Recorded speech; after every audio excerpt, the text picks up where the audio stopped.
Hello बच्चों, Gayatri tutorials में आपका स्वागत है। पिछले 2 वीडियो से हम अपने किताब में पहले पार्ट में जो उपस्थित हल किए हुए प्रश्न हैं उनके बारे में चर्चा कर रहे हैं। अब तक हमने कम से कम 4-5 ऐसे क्वेश्चन सॉल्व कर चुके हैं। इस वीडियो में भी हम उसकी कंटिन्यूटी करते हैं और देखते हैं कि ये प्रश्न हम कैसे समझेंगे। तो अगला प्रश्न है, देखें कि एक 3 किलोग्राम द्रव्यमान का गोला, लोहे का गोला है, वो 125 मीटर ऊंचाई से गिरता है। देखें तो मतलब ये आपकी ज़मीन और लोहे का गोला यहाँ पर और यहाँ से ये नीचे की तरफ गिरता है। और ये जो ऊंचाई है h, ये कितनी है? 125 मीटर। 125 मीटर की ऊंचाई है, ठीक है। और लोहे का गोला है तो इसका अपना द्रव्यमान होगा m। कितना है m इसका? 3 kg, ठीक है। और ऊंचाई से वो नीचे गिरता है। इसका g का मान 10 मीटर प्रति सेकेंड स्क्वायर मानकर इन राशियों का मान ज्ञात करना है। अब लोहे का गोला है यहाँ पर तो स्वाभाविक है यहाँ से नीचे गिर रहा है तो ये स्थिर अवस्था में होगा, यानी कि इसका प्रारंभिक वेग 0 होगा। फिर से समझते हैं कि लोहे का गोला ऊपर ले गए, हम ऊपर ले जाकर हमने विरामावस्था में इसको रखा, u = 0 हो जाएगा। इसका अपना द्रव्यमान 3 kg है और इसको कितनी ऊंचाई पर ले जाया गया है? 125 ऊंचाई पर ले गया, मीटर ऊंचाई पर ले गए हैं। जिसके बाद हमको कुछ मान निकालने हैं। तो क्या मान निकालना है? पहला मान, जमीन तक पहुंचने के लिए लगने वाला समय, यानी कि लिए लोहे का गोला जब नीचे गिरेगा तो कुछ समय लगेगा, तो वो समय कितना होगा? तो सबसे पहले देख लेते हैं m = क्या क्या दिया गया है हमको। m = 3 kg हमको दिया गया है। उसके बाद h जो है 125 मीटर है और g का मान हमारे पास है, g = 10 मीटर प्रति सेकेंड स्क्वायर।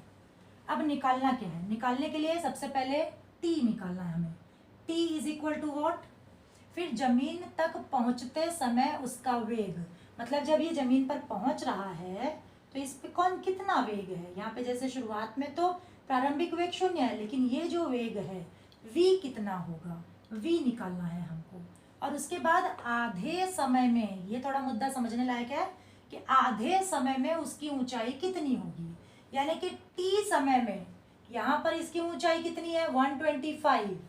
तो अगर वो आधा समय, हाफ, t/2 समय में उसकी ऊंचाई वो कितनी ऊंचाई पर होगा?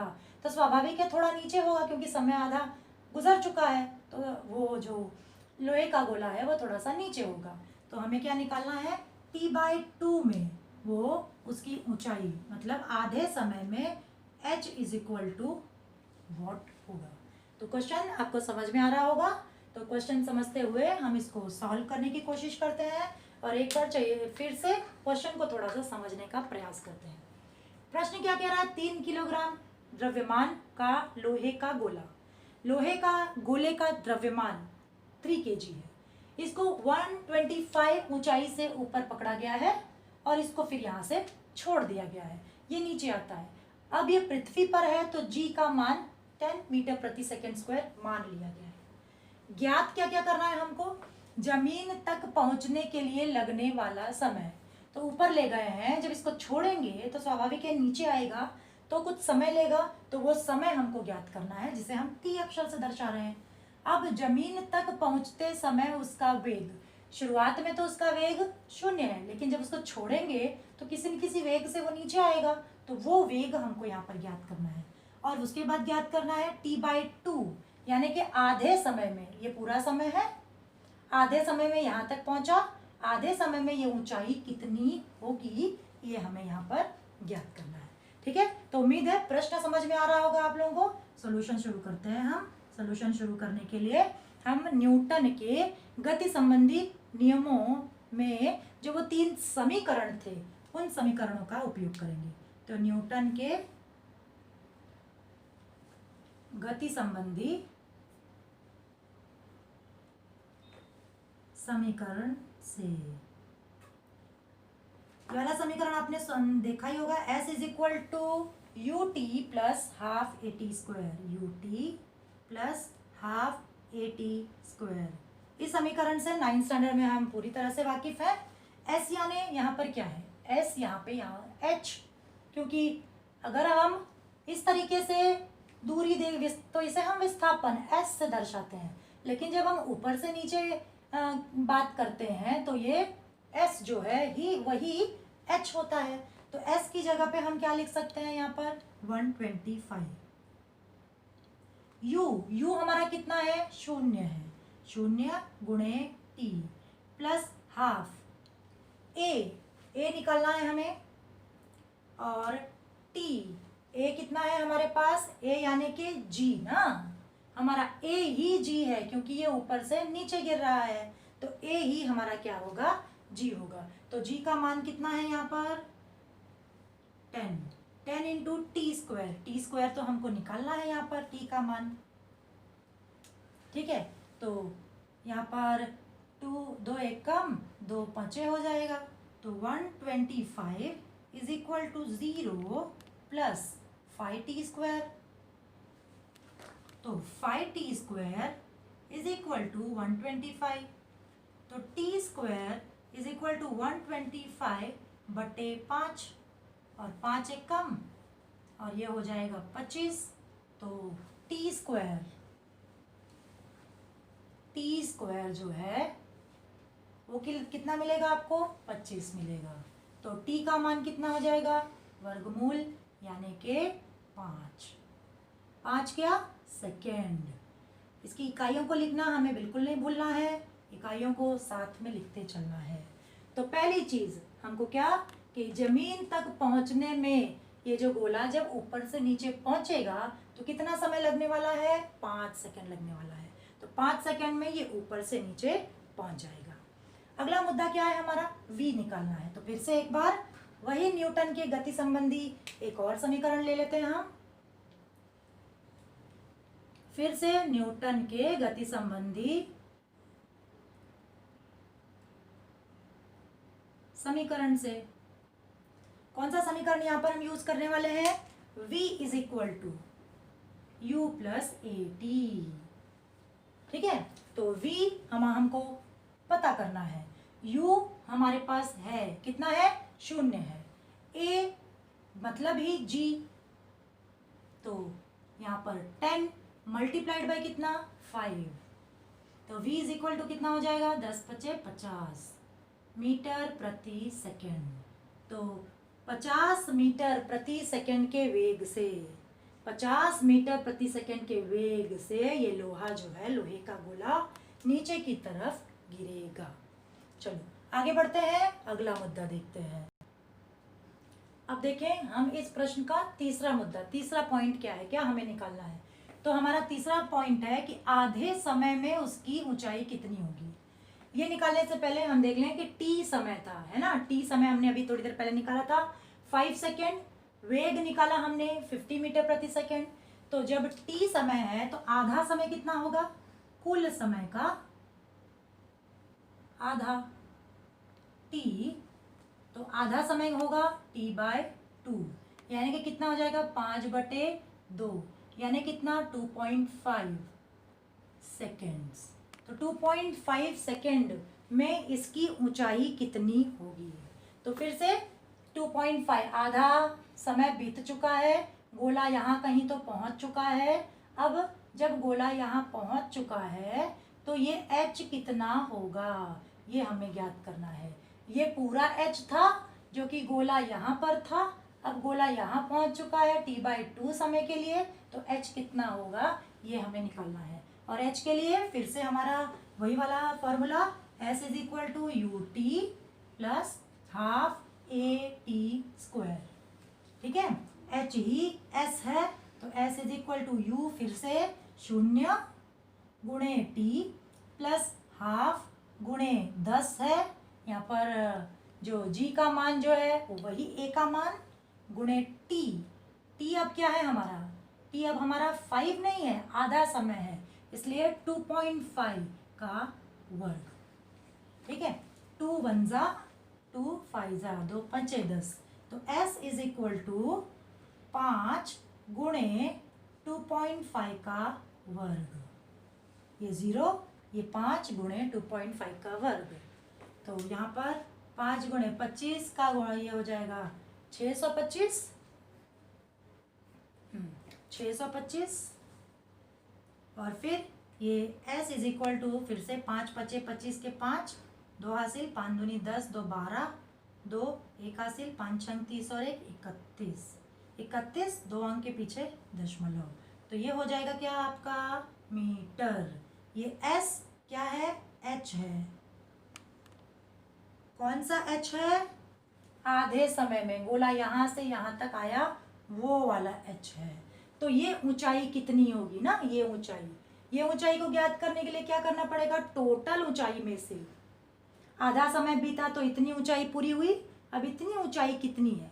प्रश्न क्या पूछ रहा है समझे, कि आधे समय में उसकी ऊंचाई कितनी होगी। यहाँ से चलना शुरू किया, आधा समय बीत गया, गोला यहाँ पहुंचा, इतनी दूरी उसने तय की, ये इतनी दूरी हमने निकाली यहाँ पर 31.25, तो इतनी दूरी कितनी होगी। तो कुल दूरी कितनी थी,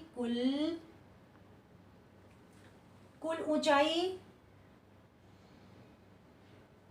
125 है ना, 125 मीटर। अब आधे समय में ऊंचाई, समय में तय की गई ऊंचाई बराबर कितना मिला हमको, 31.25। तो क्या करेंगे हम, 125 माइनस 31.25 जब घटाएंगे तो कितना आ जाएगा, 93.75 मीटर। तो ये होगी ऊंचाई कब, जब लोहा गिरा, आधा समय बीत गया। कहने का मतलब ये वाली जो ऊंचाई है वो होगी 93.75, ये टोटल ऊंचाई जो है 125, और ये गोला आधे समय में यहाँ तक पहुंचा है, तो ये ऊंचाई होगी 31.25। तो 31.25 और 93.75 मिलकर 125 ऊंचाई होगी। तो उम्मीद है ये प्रश्न आपको यहाँ समझ आ रहा होगा, और इसको प्रैक्टिस करो आप लोग। तब तक हम अगले मुद्दे पे चलते हैं। चलिए देखते हैं अब अगला उदाहरण। अगला उदाहरण क्या कहता है कि एक टेनिस की गेंद ऊपर फेंकी और वह 4.05 मीटर ऊंचाई तक पहुंच कर नीचे आई। उसका प्रारंभिक वेग कितना होगा, उसे नीचे आने में कितना समय लगेगा। तो अगर हम इसको डायग्राम के हिसाब से देखें तो कुछ इस तरीके से, एक गेंद को हमने ऊपर फेंक दिया, ऊपर फेंका, ये यहाँ पर पहुंची, ठीक है। गेंद को ऊपर फेंकी और वह कितनी ऊंचाई तक पहुंची है, 4.h इज इक्वल टू 4.05, इतनी ऊंचाई तक पहुंच गई। अब पहुंचने के बाद वो नीचे आई, तो उसका प्रारंभिक वेग यानी कि यहाँ शुरुआत का वेग कितना होगा, यहाँ पे u इक्वल टू कितना होगा, यहीं से हमने ऊपर डाला है, और नीचे आने में उसे कितना समय लगेगा, t कितना लगेगा उसको नीचे आने में। तो पहला मुद्दा क्या है, इसमें दिया क्या क्या गया है, पहले देखें दत्त क्या क्या है। तो ऊंचाई यानी h दिया गया है, h is equal to s, जिसे हम कहते हैं 4.05 मीटर, ठीक है। अब उसका प्रारंभिक वेग यानी u पूछा गया है, u is equal to what, उसे नीचे आने में कितना समय लगेगा, t पूछा गया है, t कितना होगा, ठीक। और यहाँ पे जब अंतिम वेग इसका है v जो है वो तो शून्य हो जाएगा, क्योंकि ये ऊपर जाकर यहाँ पर रुक जाएगा, तो v जो है इसका शून्य हो जाएगा। तो न्यूटन के नियमानुसार फिर से शुरू करते हैं, न्यूटन का तीसरा नियम यूज करेंगे, और साथ साथ में यहाँ पे g तो दिया हुआ है, g क्योंकि नीचे से ऊपर जा रहा है इसलिए g जो है वो ऋणात्मक होगा। ये गेंद को नीचे से गुरुत्वीय बल के विपरीत दिशा में फेंका जा रहा है, इसलिए ये g जो है वो a ही होगा, जो कि ऋणात्मक होगा। तो g इज इक्वल टू क्या हो जाएगा, -10 मीटर प्रति सेकेंड स्क्वायर। ठीक, सॉल्यूशन स्टार्ट करते हैं। सॉल्यूशन कुछ इस तरीके से, न्यूटन के तीसरे नियमानुसार, न्यूटन के तीसरे समीकरण से क्या कहता है तीसरा समीकरण न्यूटन का, कि v square is equal to u square plus 2as। अब यहाँ पे v, ये जो है v स्क्वायर वो शून्य होगा, शून्य is equal to u square हमें निकालना है, प्लस 2 मल्टीप्लाइड बाय a यानी के g, और g कितना है, -10 है, और s कितना दिया हुआ है यहाँ पर 4.05। तो ये क्या बन जाएगा यहाँ पे, 0 is equal to u square plus 20 minus 20 गुणे 4.05, यानी कि अगर इक्वेशन को इस तरीके से लिखे, यू स्क्वायर -20 गुणे 4.505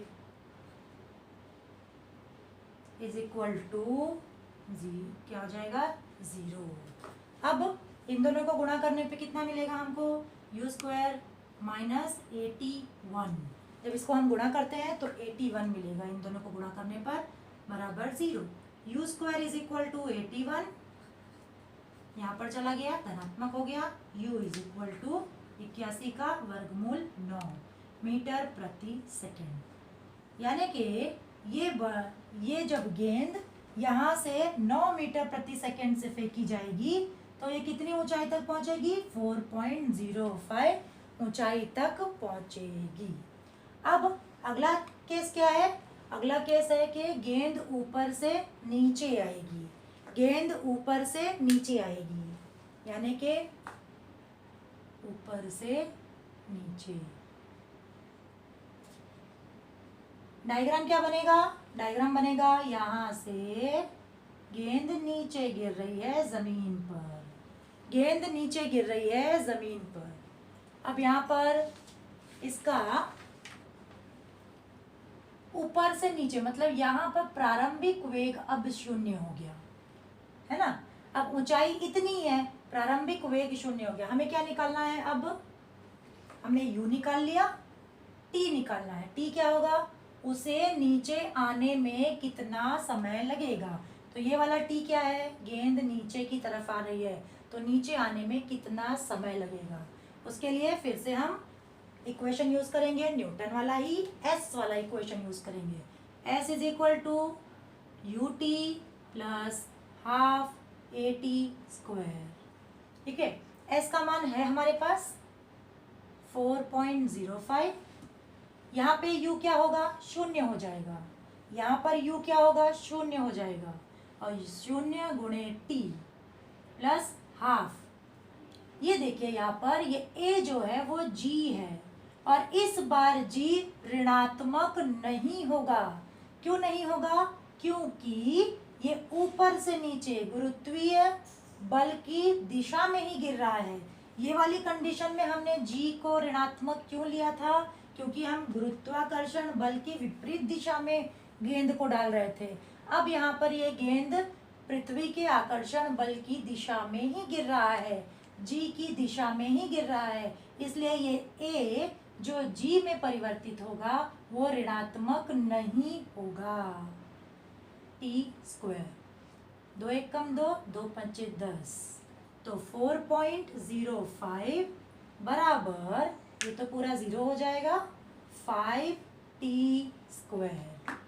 ठीक है, तो t स्क्वायर बराबर 4.05 बटे 5, तो t square is equal to, इसको कट करेंगे 4.05 बटे 5, तो 5 और यहाँ पे आ जाएगा 0.81, तो t square is equal to 0.81, वर्गमूल ले लीजिए, t इज इक्वल टू 0.9, तो इतना सेकेंड 0.9 सेकेंड लगेगा ये गेंद को ऊपर से नीचे आने में।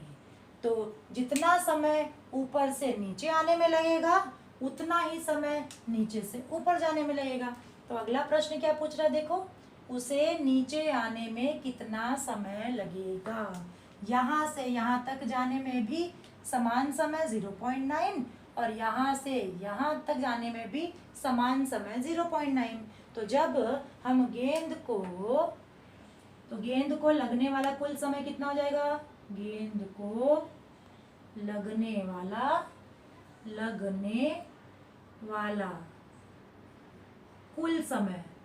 कुल समय कैसे निकालेंगे हम। यहाँ पे हमने देखा t का मान कितना निकला, 0.9 सेकेंड। तो ऊपर जाकर नीचे आने में, पहले ऊपर गया और फिर नीचे आया है ना, तो ऊपर जाने में ना 0.9 सेकेंड, फिर नीचे आने में 0.9 सेकेंड, मतलब गेंद को लगने वाला कुल समय, गेंद को लगने वाला कुल समय कितना होगा, 0.9। एक बार ऊपर गया फिर 0.9 नीचे आया, यानी कि 1.8 सेकेंड में ये गेंद ऊपर जाएगी और फिर नीचे की तरफ लौटेगी। ये सारा आपको ये सारे प्रश्न समझ में आ रहे होंगे, ये सारे उदाहरण आपको समझ में आ रहे होंगे। उम्मीद है इनको आप प्रैक्टिस करोगे और ये दोनों एग्जाम्पल्स को अच्छी तरह से सॉल्व करने की कोशिश करोगे। Thank you very much.